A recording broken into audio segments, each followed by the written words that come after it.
ఇంకెందుకు వచ్చిన బతుకులే. అలాంటి మాటలు విన్నప్పుడు ఏమనిపిస్తుంది? నిజమేలే, ఇంకెందుకు వచ్చిన బతుకు, ఎవరి కోసం బతకాలి నేను? యోబు నిరీక్షణను విడిచిపెట్టలేదు. స్తోత్రం.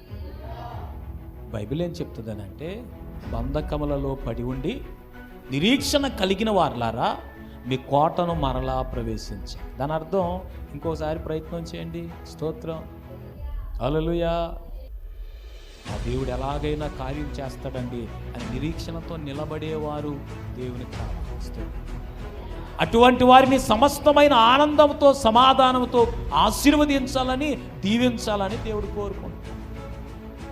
బంధకములలో ఎలాంటి బాధలున్నా, ఇబ్బందులున్నా, కష్టమున్నా, వేదనున్నా, దుఃఖమున్నా నిరీక్షణ కలిగిన వారులారా మరలా ఒకసారి ప్రయత్నం చేయండి, మరలా ప్రార్థన చేయండి, మరలా దేవుని సన్నిధికి వచ్చి మీ కోటను ప్రవేశించి ఆయన కార్యం కొరకు కనిపెట్టుకోండి.